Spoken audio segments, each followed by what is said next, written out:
ऐसे लोगों के विरुद्ध मैं इलेक्शन कमीशन से भी विशेष रूप से रिक्वेस्ट करता हूं कि आप उनके ओर के कठोर कार्रवाई करने के लिए कदम बढ़ाएं। सरकार पूरी तरह सच्चाई के साथ रहेगी, ये मैं देशवासियों को विश्वास दिलाता हूं। साथियों, हमारे यहां कांग्रेस ने स्वास्थ्य सेवाओं का ये हाल बना रखा था कि जिसको बीमारी हो जाती थी वो बदहाली तक पहुंच जाता था। बीमारी को बदकिस्मती मानने के अलावा कोई विकल्प बचा ही नहीं था।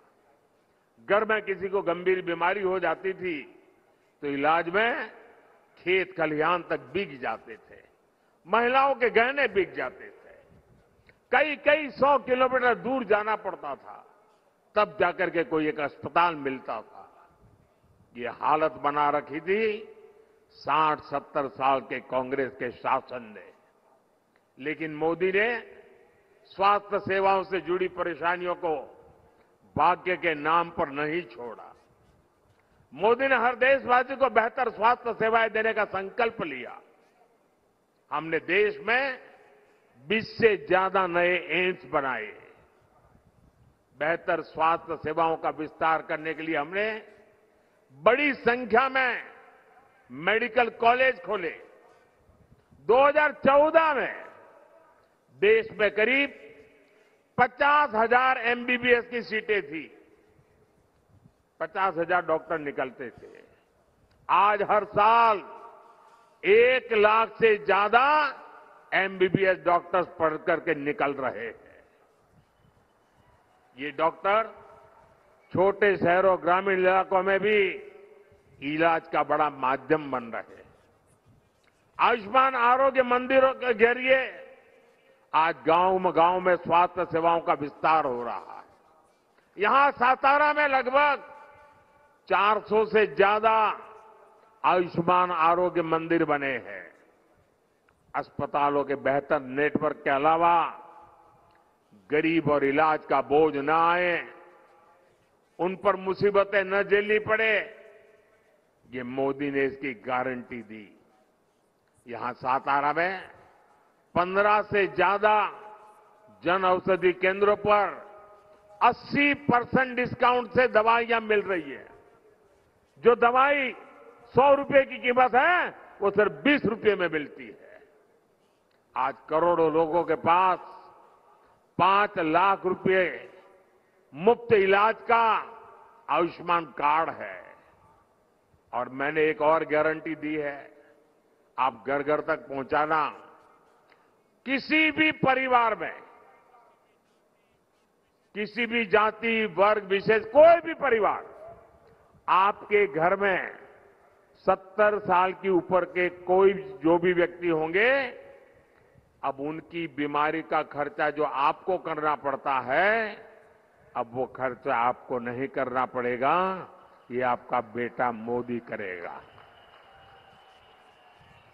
यानी कोई गरीब हो, मध्यम वर्ग से हो या उच्च वर्ग से हो, अगर 70 वर्ष से ऊपर का है तो आयुष्मान योजना के दायरे में आएगा और उसको लाभ मिलेगा।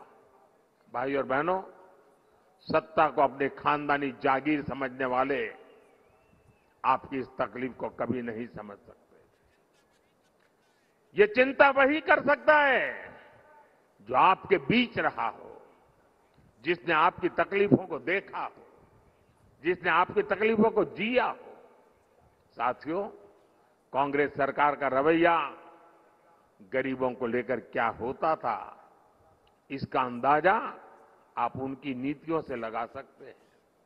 आज हमारी सरकार 80 करोड़ जरूरतमंदों को हर महीने मुफ्त अनाज देती है।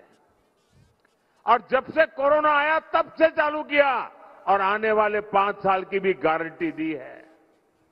एक भी नया पैसा लिए बिना मुफ्त अनाज देते हैं।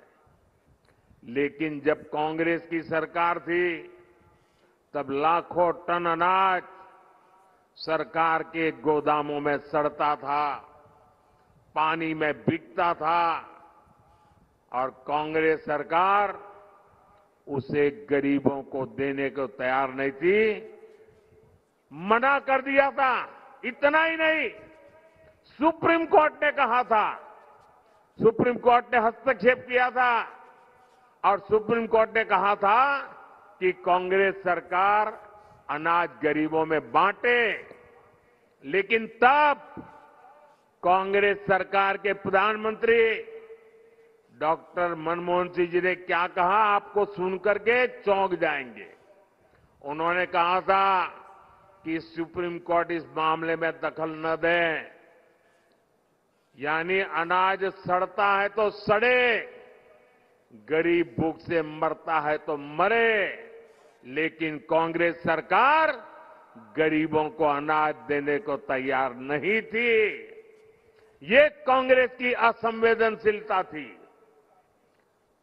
और इसलिए ही आज जब मैं 80 करोड़ जरूरतमंदों को मुफ्त राशन दे रहा हूं, तो कांग्रेस को सबसे ज्यादा दिक्कत होती है। भाइयों और बहनों,